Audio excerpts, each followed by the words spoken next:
लाडक्या नेत्या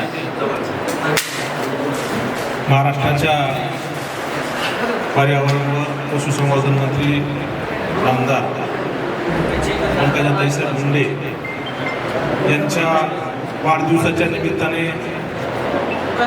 संबंध महाराष्ट्रामध्ये आज लोकउपयोगी कार्यक्रम त्यांच्या आदेशानुसार होत आहेत. कारण त्यांनीच आपल्या सर्व भारतीय जनता पार्टीच्या कार्यकर्त्यांना सूचना केल्या की माझ्या वाढदिवसाच्या निमित्ताने बॅनरबाजी वगैरे असले खर्च टाळून लोककल्याणकारी कार्यक्रम आपण त्या ठिकाणी राबवावेत. त्याचाच भाग धारूर शहरामध्ये आपण आदिशक्तीचे उपपीठ श्री क्षेत्र अंबाचोंडी येथे त्यांच्या दीर्घ आयुष्यासाठी आपण भारतीचा कार्यक्रम आयोजित केला होता. त्यानंतर चाटे इंग्लिश स्कूलमध्ये शालेय साहित्य वाटप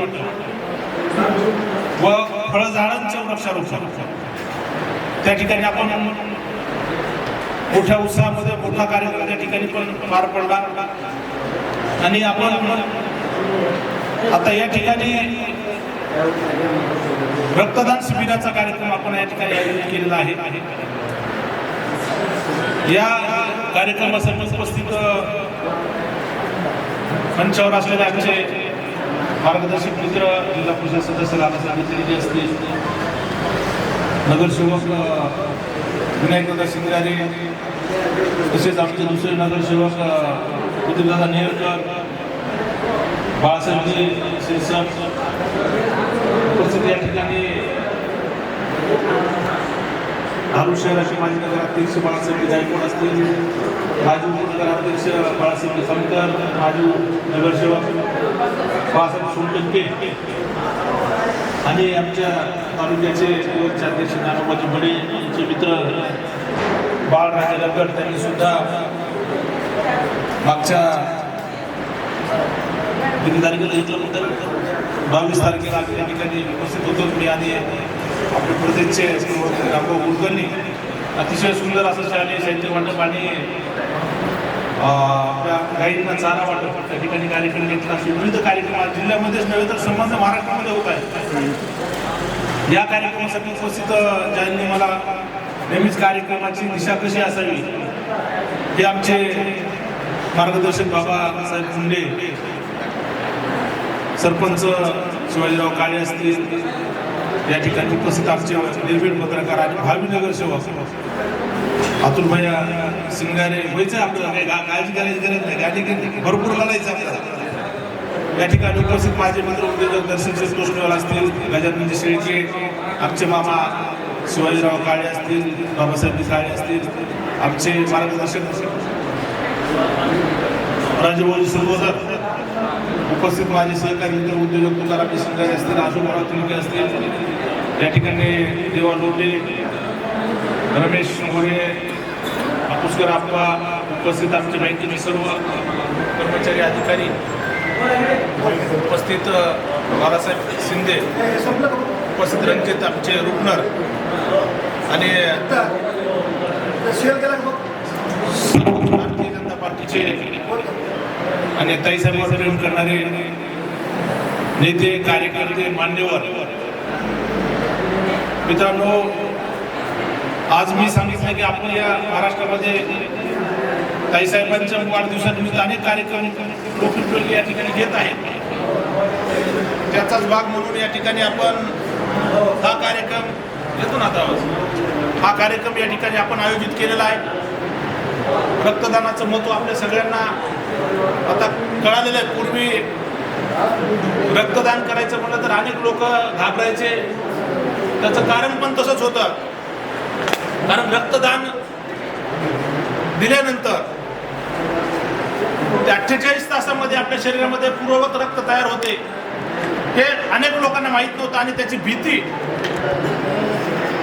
या ठिकाणी अनेक लोकांना होती. म्हणून त्या काळामध्ये रक्तदान कार्यक्रम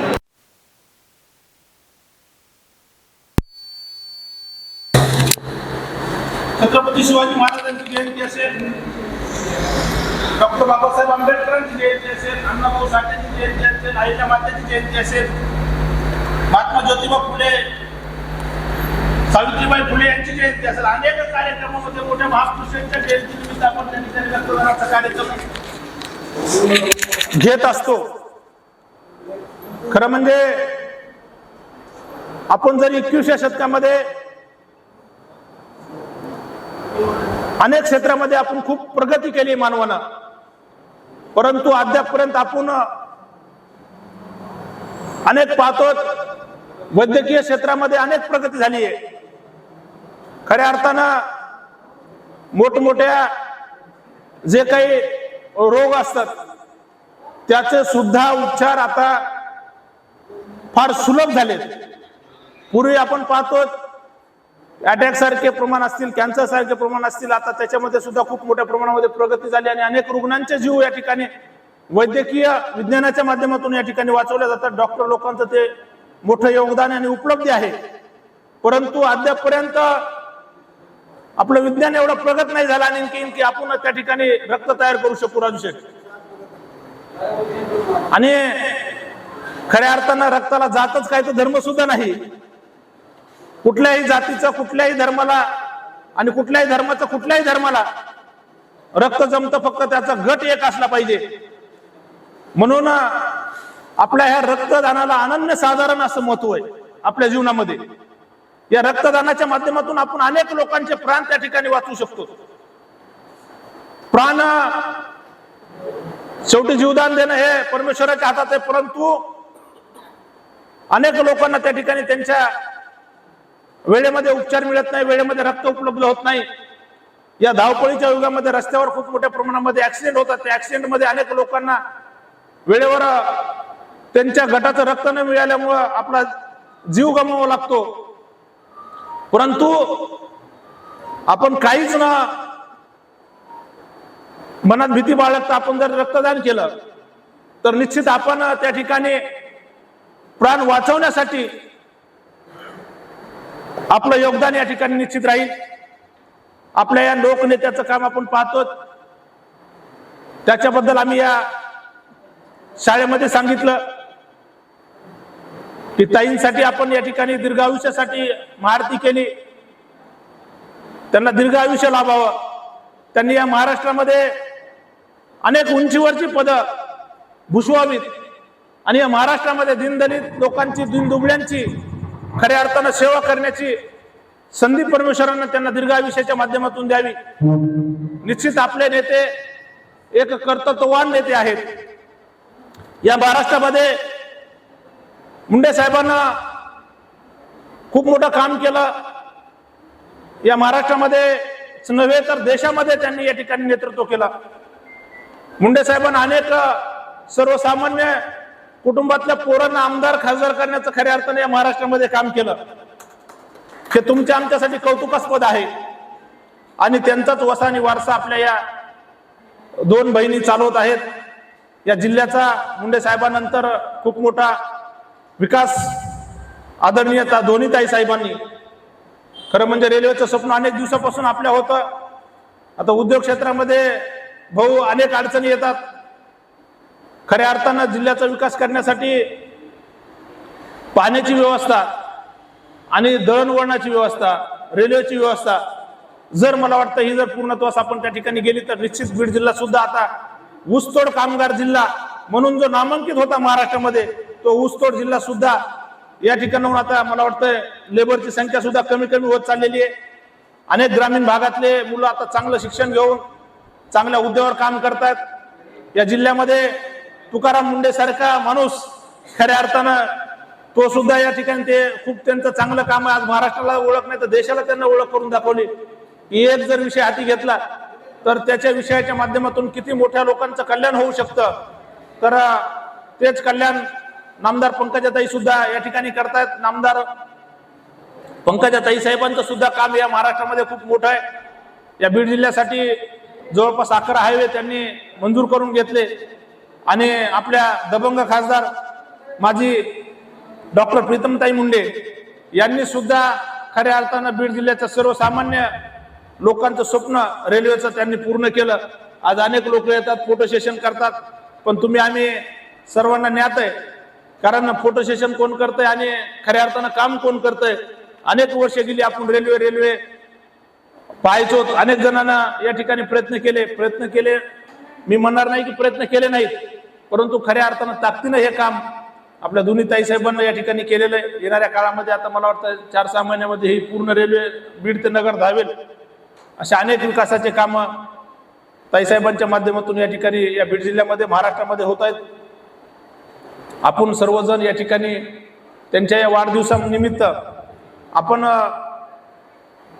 आम्ही जरी या ठिकाणी कार्यक्रम घ्यायचा म्हणलो तरी आपण सर्वांनी या कार्यक्रमामध्ये सहभाग नोंदवला. खऱ्या अर्थानं तेच खरी सगळ्यात मोठी या ठिकाणी उपलब्धी आहे.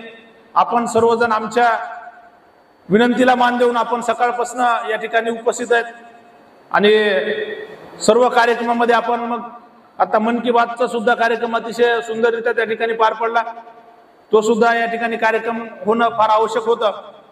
या सगळ्या कार्यक्रमाला आपण उपस्थित राहिला त्याबद्दल आपले सर्वांचे मी मनापासून या ठिकाणी धन्यवाद मानतो. आणि सगळ्यांना मी विनंती करतो, मी स्वतः रक्तदान करणार आहे. कारण शिवजयंतीला आपण रक्तदान त्या ठिकाणी केलं आणि त्याच्यानंतर आता ताईसाहेबांच्या या वाढदिवसानिमित्त रक्तदान करायचं आहे. तरी माझी सर्वांना विनंती, ज्यांना काही BP शुगर नसतील त्यांनी सगळ्यांनी या ठिकाणी रक्तदान करावं असं मी आपल्या सर्वांना विनंती करतो. आणि डॉक्टरांचा सल्ला घ्या, BP शुगरला जमते का नाही मला माहित नाही, पण राजू शेठ म्हणले शुगर व्हायला जमत नाही, पण मला वाटतं जमायला पाहिजे. आहेत डॉक्टर साहेबांचं काय म्हणणं आहे? नाही जमत का? वामनराव म्हणले आपले गुन्हाल तिकडं का थांबले होते, या ना इकडे, या इकडे. तर जमत नाहीये तर ठीक आहे, त्यांच्यासाठी आपण सवलत कारण देऊ. पण ज्यांना जमतंय त्यांना माझे हात जोडून विनंती या ठिकाणी की आपण त्या ठिकाणी, मुशीरभाई तुम्हाला जमतं ना, तुम्हाला बी शुगर आहे का? आता भविष्यामध्ये एक लक्षात घ्या, किती अवघड होईल मला सांगा. म्हणजे अनेक लोकांना शुगर आणि BP होईल. म्हणजे त्याच्यामुळं आपलं आरोग्य सुद्धा या निमित्तानं मी आपल्याला आरोग्याच्या शुभेच्छा देतो. सकाळी लवकर उठा जावा, व्यायाम करत जावा आणि मग आपण तंदुरुस्त राहिल्यानंतर विनायक दादा आपल्याला त्या ठिकाणी रक्तदान करता येईल एवढीच आपल्याला या ठिकाणी विनंती करतो. आणि सर्वांना परत एकदा ताईसाहेबांच्या वाढदिवसाच्या निमित्तानं ताईसाहेबांकडनं सगळ्यांना मी त्या ठिकाणी तुम्हाला सुद्धा शुभेच्छा देतो. आणि पर्यावरणाचा समतोल राखणे तो सुद्धा महत्वाचा आहे. आम्ही आता वृक्षारोपण केलं. मी माझ्या आयुष्यामध्ये जवळपास 1000 ते 1200 झाडं लावलेत. आणि विशेष म्हणजे त्याचं मी संगोपन सुद्धा केलंय राजू शेठ. तर मला असं वाटतंय की आपण प्रत्येकानं आपल्या पुढच्या पिढीसाठी पैसा तर सगळेजण कमवून ठेवतात, पण ते चांगलं पर्यावरण दर्शन शेठ आपण त्या ठिकाणी करावं. आपल्या ठिकाणी जागा मिलमध्ये आपण सुद्धा मोठ्या प्रमाणामध्ये वृक्षारोपण करावं. आणि प्रत्येकानं आपल्या आयुष्यामध्ये एक 10-10 झाडं जरी लावली आपण. या अशोकराव या ठिकाणी भारतीय जनता पार्टीचे माजी तालुका अध्यक्ष अशोकराव आणि दोन्ही बी माजीच आहेत. आणि एक आता मन की बात जिल्हा संयोजक, आमचा कार्यक्रम जोरात झाला ना मन की बातचा. तर आपल्या सर्वांना विनंती आहे की आपण सुद्धा आपल्या जीवनामध्ये अतुल भैया जेवढं काही पर्यावरणाला देता येईल आपण खूप काही घेतो पर्यावरणाकडे. मला एक जणाने, मी थोडक्यात भाषण संपवणार आहे, मला एक जणांना सांगितलं की मूल जन्मलं म्हणले की सगळ्यात अगोदर त्याला कशाची गरज लागते, तर ऑक्सिजनची गरज लागते. त्याला दूध जरी आईनं अर्धा तास उशिरा पाजलं तरी काही फरक पडत नाही, पण 5 मिनिटं जर ऑक्सिजन नाही मिळाला तर ते म्हणजे जगू शकत नाही. म्हणजे एवढं वृक्षांचं महत्व आहे ते आपल्या सगळ्यांना पटलं पाहिजे. आपल्या जीवनामध्ये आपण पुढच्या पिढीसाठी, आपल्या लेकरांबाळासाठी आपण या ठिकाणी निश्चित वृक्षारोपण केलं पाहिजे. ताईनं सांगितलं एक झाड माँ के नाम, एक झाड पिता के नाम. तर आम्ही आज 11 झाडं, विशेष म्हणजे फळझाडं लावले, आंब्याचे झाडं. शाळेमध्ये देत असताना असं वाटलं की भविष्यामध्ये त्या ठिकाणी लेकरं शिकणार आहेत, ते सुद्धा त्या ठिकाणी आंबे खाऊ शकतात आणि पशु पक्षी पण त्या ठिकाणी येऊन फळं खातील. म्हणून बाकी झाडं लावण्यापेक्षा आम्ही आपलं आंब्याचे झाडं त्या ठिकाणी निवडले. आणि त्याच्या माध्यमातून दोन्ही गोष्ट साध्य होतात, पर्यावरण आणि आपला फळांची सध्या त्या ठिकाणी आपल्याला उपलब्धी होते. म्हणून माझी आपल्याला सर्वांना विनंती आहे, विशेष म्हणजे दोन्ही माजी तालुका अध्यक्षांना रक्तदान केल्याशिवाय आपण जाऊ नये एवढीच विनंती करतो. आणि सर्वांनी रक्तदान करावं असं मी काही बोल राहिले. हा